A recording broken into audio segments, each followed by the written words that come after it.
The Medicare plan you have right now stops existing on the 31st of December.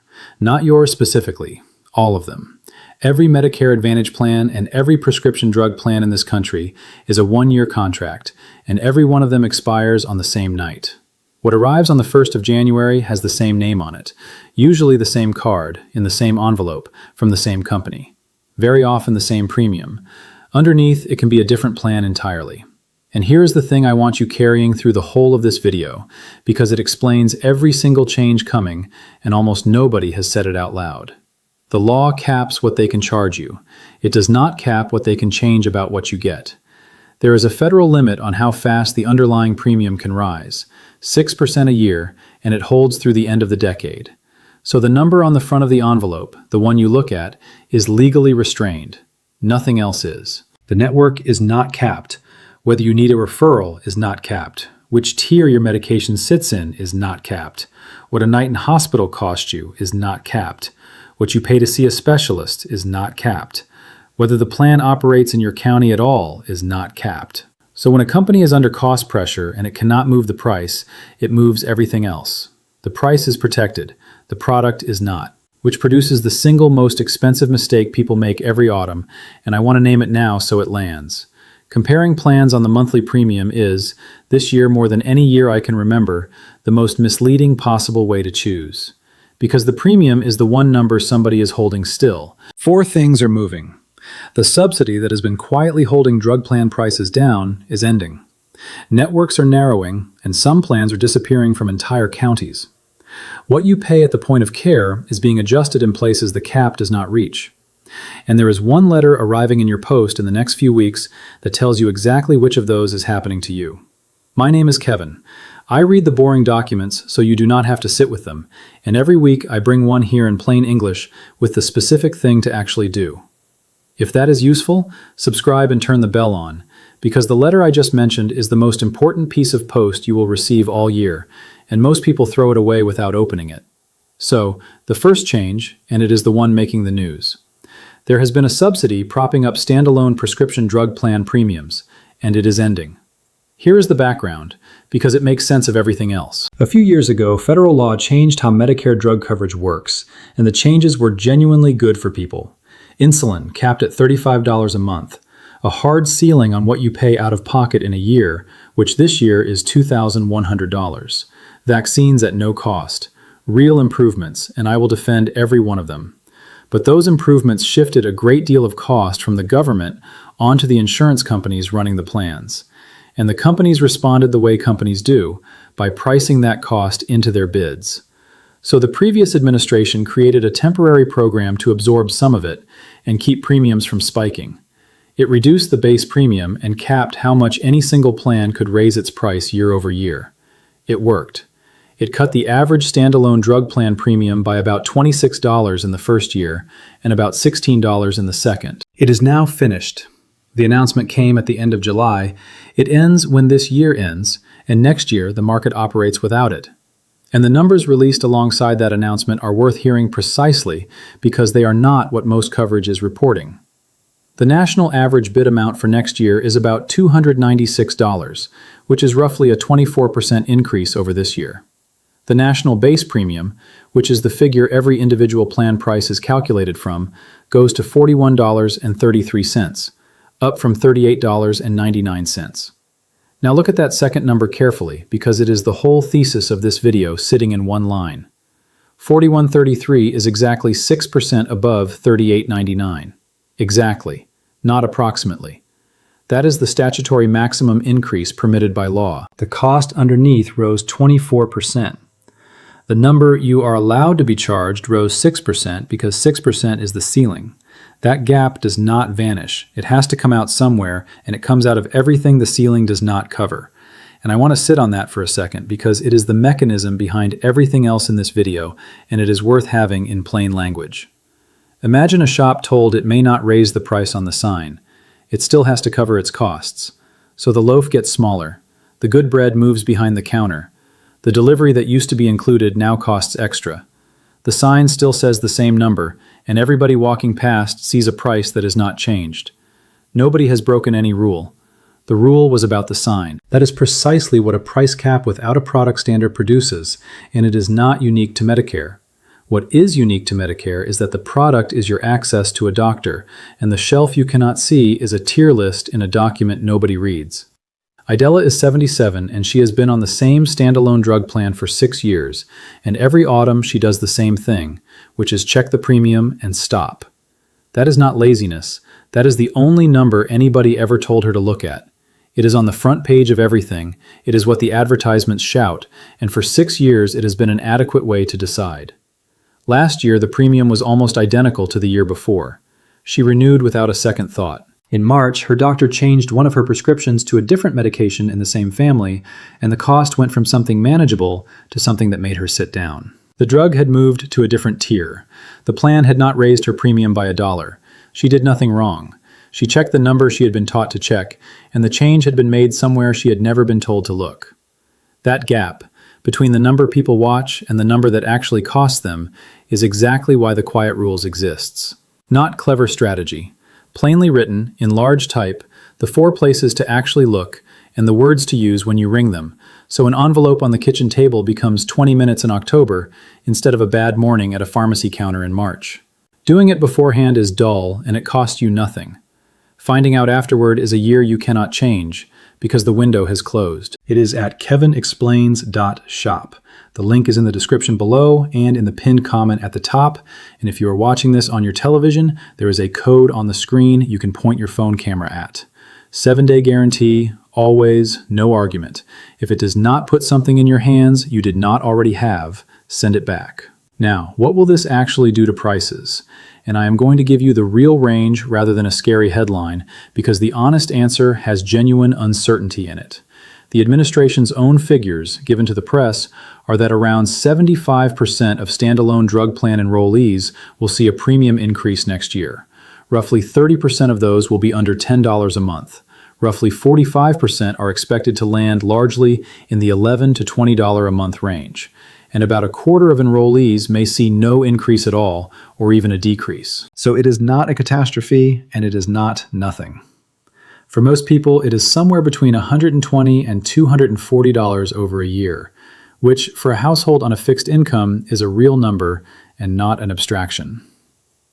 Now, the argument on both sides, because this is a live political question, and I have people watching from every direction on it, those who ended it argue the program was a subsidy to insurance companies rather than to patients, that it cost nearly $10 billion across 2 years, and that plan sponsors now have enough experience with the new rules to price properly without it.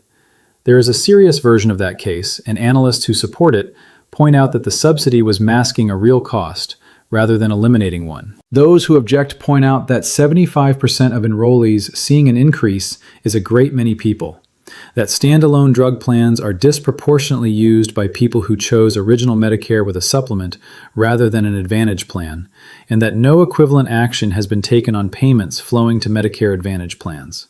Both of those are honest positions. I am not going to tell you which to hold. What I will tell you is one fact that neither side disputes, and that decides how much this matters to you personally. The average standalone drug plan premium this year is around $36 a month. The average drug coverage premium inside a Medicare Advantage plan is around $8. That difference is not because one is better. It is because Advantage plans can use rebate money to buy the drug premium down, and standalone plans cannot. So this change lands almost entirely on people with original Medicare and a supplement. If that is you, this is your section. If you have an Advantage plan, your drug coverage is inside it, and this particular change is not aimed at you. There is one more piece of this that nobody is reporting, and it may matter more than the premium itself. The number of standalone drug plans available has collapsed. There were more than 700 of them 2 years ago. There are around 360 now. That is roughly half the market gone in 2 years. Fewer plans means less competition, and it also means a meaningfully higher chance that the specific plan you are on simply does not exist next year. Not because your premium went up, because the plan was discontinued. And there is a quieter consequence. Several major carriers have cut or eliminated what they pay independent agents to sell standalone drug plans. which means the person who helped you choose one 3 years ago may have no financial reason to help you this year, and a great many of them have stopped offering it.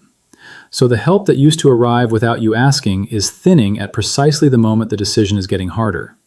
That is not a scandal, it is an incentive, but the effect on you is the same. This year, more than any year I can remember, nobody is coming to you. You go to them.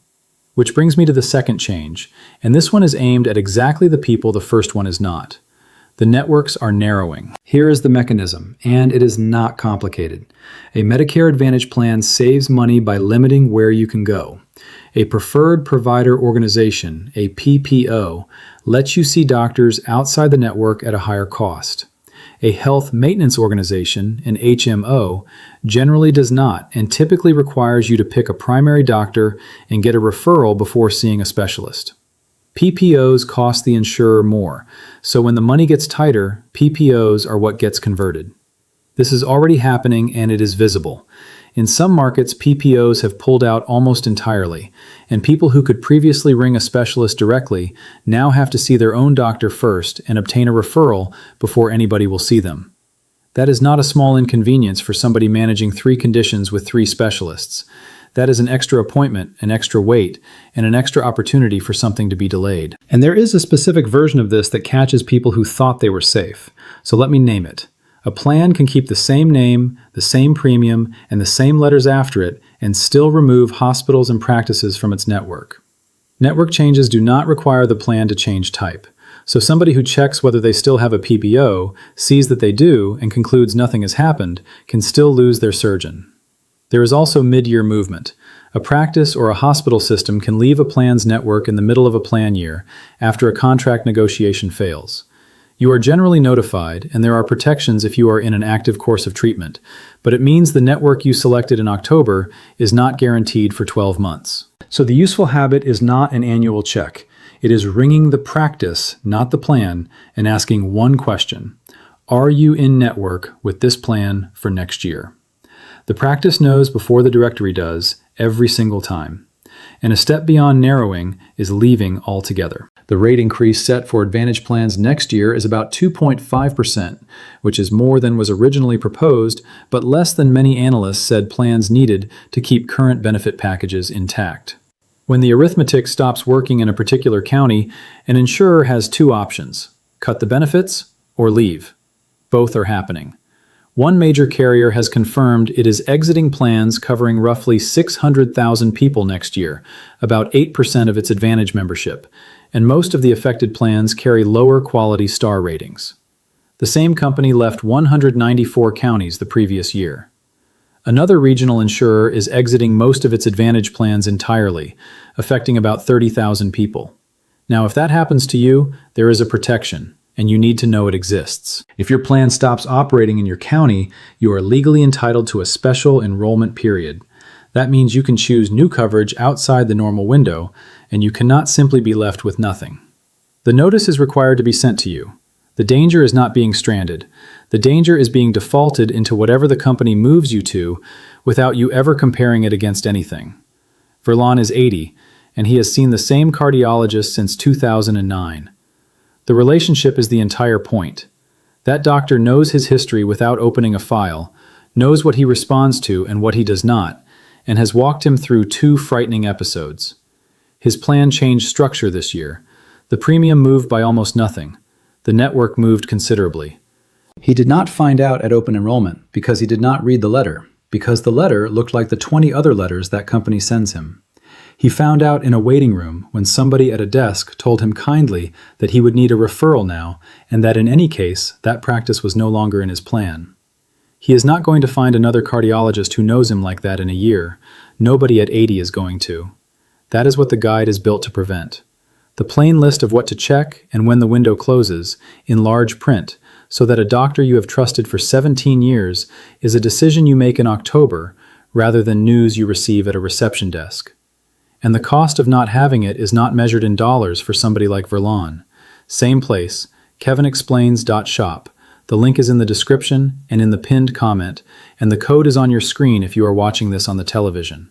7-day guarantee, every single time. An 80-year-old man in a waiting room, being told the doctor who knows him is no longer available to him. Now the third change, which is everything else the cap does not reach. Since the premium is held still and the underlying costs are not, this is where the adjustment actually happens. Watch for all of these. Drug tiers.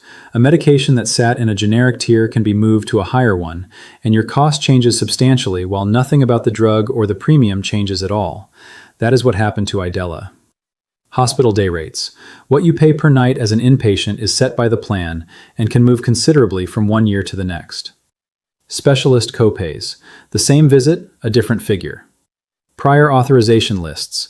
The set of procedures requiring approval before your doctor may proceed can expand, and every addition is a place where a delay can occur. Supplemental benefits. The grocery card, the dental allowance, the over-the-counter allowance, the vision benefit, the gym membership, these are the easiest things to trim because they are not core medical coverage, and they are frequently the reason somebody chose the plan in the first place. And premiums on plans that had none. A number of plans that have advertised no monthly premium for years are introducing one, in the range of $20 to $50 a month. There is also one change worth mentioning in a sentence because it touches original Medicare rather than Advantage. There is a pilot program testing prior authorization on a set of procedures in 6 states using automated review, and it applies even to people with original Medicare and a supplement. I have covered that in detail elsewhere on this channel, and I will not repeat it here. But if you are in one of those states, it is worth knowing it exists. And there is one more category that almost never gets mentioned, which is what happens when a plan changes its star rating. Plans are rated on quality, and the rating affects how much the government pays them. When a rating falls, the money falls, and the plan generally responds by trimming somewhere. So a rating drop is an early signal that benefits are about to move, and it is published before the plan documents arrive. It also matters for a reason most people do not know. A plan rated 5 stars can be joined at almost any point in the year, not only during the autumn window. If a 5-star plan operates in your county, you are not locked into a 12-month wait the way you are with everything else.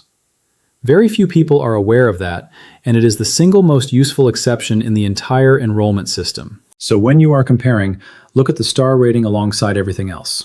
Not because a number out of 5 tells you whether a plan suits your particular health, but because a falling rating tells you what is likely coming, and a 5-star rating tells you the door stays open. Now the fourth thing, and this is the one that turns the whole video into something you can actually act on.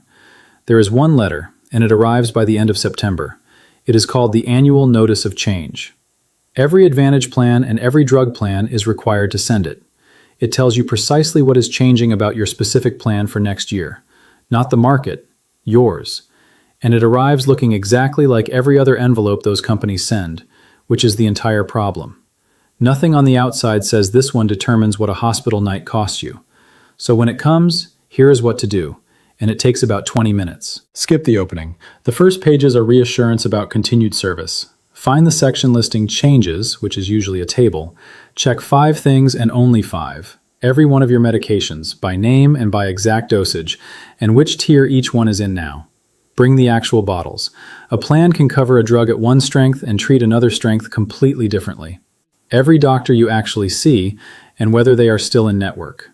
Ring the practice yourself and ask, rather than trusting a directory, because directories are frequently out of date. Whether a referral is now required to see a specialist, because that tells you the plan structure changed even if nothing else did. Your maximum out-of-pocket figure for next year against this year's, and what an inpatient hospital day costs. If any of those moved in a direction you do not like, the window to do something about it is the 15th of October to the 7th of December. After that, you are generally holding what you have for a full year, and there is free help almost nobody uses. Every state has a health insurance assistance program, funded federally, staffed by counselors who sell nothing and earn no commission. They will sit with your actual medication list and compare your options. Ring them in October because they fill up in November. Now, 2 things that can take the price question off the table entirely, and they are the most valuable items in this video for anybody the increases would genuinely hurt. The first is extra help, also called the low-income subsidy. It is applied for through Social Security. The application is one of the simplest in the entire system, and it can cover your drug plan premium, wipe out the deductible, and reduce individual prescriptions to a few dollars. If premiums are rising and that worries you, this is the answer to it rather than dropping coverage. The second is the Medicare Savings Program, which you apply for through your state's Medicaid agency. It can pay your Part B premium, which is currently $202.90 a month, coming straight out of your Social Security. Qualifying for it also enrolls you in Extra Help automatically. Both have income and resource limits, both are more generous than nearly everybody assumes, and applying costs you nothing. Now the warning, and it is the most important sentence in this video for anybody feeling squeezed. Do not drop your drug plan because the premium went up. I understand the impulse completely. You take 2 medications, both cheap, you have never come close to using the coverage, and paying for something you do not use feels absurd. Here is what happens. If you go without creditable drug coverage and later need it, there is a permanent penalty. 1% of the national base premium for every month you went without, added to your premium for as long as you have Medicare. Not for a year, for the rest of your life. The same structure applies to Part B, at 10% for every 12 months you should have had it and did not. And the reason people get caught is that nobody needs prescription coverage right up until the afternoon they very much do. A diagnosis does not send advance notice. If the premium is the problem, the answer is Extra Help or a cheaper plan during the window. It is never dropping coverage. And if you are looking at your notice and cannot work out whether something changed or you are simply reading it wrong, email me. The address is on your screen and in the description below. I read every one that comes in. One last practical thing before I give you my read, and it applies to a group nobody addresses. If you are on both Medicare and Medicaid, or you receive Extra Help, you have enrollment rights that most people do not. You can generally change plans more than once a year, rather than being locked into the autumn window. That is a substantial advantage, and a great many people who hold it have no idea. And if you are in that category, watch for one specific thing this autumn. If your drug plan's premium rises above what the subsidy fully covers, you can be automatically reassigned to a different plan, or you can be left paying a difference you did not expect. Reassignment notices go out and they are easy to mistake for advertising. So if you have Extra Help, the letter to watch for is not only the annual notice of change from your plan, it is anything arriving from Medicare or Social Security about your drug coverage between now and December. Those decide whether you keep the plan you have or get moved. So where do I come out on all of this? Not on the politics of the subsidy, because that is a genuine disagreement and both sides have a real case. What strikes me is structural, and I think it holds regardless of where you sit. We have built a system where the one number people are told to watch is the one number the law holds still. Everything that actually determines what your year costs, the network, the tier, the referral, the copay, the hospital rate, moves freely, changes annually, and is disclosed in a document that looks like junk mail. That is not anybody's plot. It is what happens when you regulate a price without regulating a product. The pressure does not disappear. It relocates to wherever there is no ceiling. And the people it lands hardest on are not the ones who chose badly. They are the ones who chose once, correctly, and then trusted it to stay what it was. So, practically, 4 things, and the first 2 are this autumn. Open the annual notice of change when it arrives by the end of September. Skip to the table. Check your drugs by exact dosage, your doctors by ringing them, whether referrals are now required, your out-of-pocket maximum, and your hospital day rate. Use the window, the 15th of October to the 7th of December, and ring your state's free counseling service in October before they fill. If money is tight, apply for Extra Help through Social Security and the Medicare Savings Program through your state. Neither costs anything to try, and both are more generous than people assume. And whatever happens, do not drop drug coverage over a premium increase, because that penalty follows you permanently. Idella checked the only number anybody had ever told her to check, and the change had been made 3 pages away from it. Verlon found out about his network in a waiting room, from somebody being very kind about it, 17 years into a relationship with a doctor who knows his heart. Both of them were careful people. What neither of them had was 1 page telling them which envelope mattered and what to look at inside it. And that is really the whole of it. Nothing in this video asks you to understand insurance, or hold a position on any of the politics, or make a complicated decision. It asks you to open one envelope in the next few weeks and look at 5 things inside it. So make this the year you open that letter. 20 minutes in October with the bottles on the table in front of you. It is the smallest amount of effort in this entire subject, and it decides the whole of next year. I am Kevin. Thanks for watching. Do not forget to check the quiet rules at kevinexplains.shop.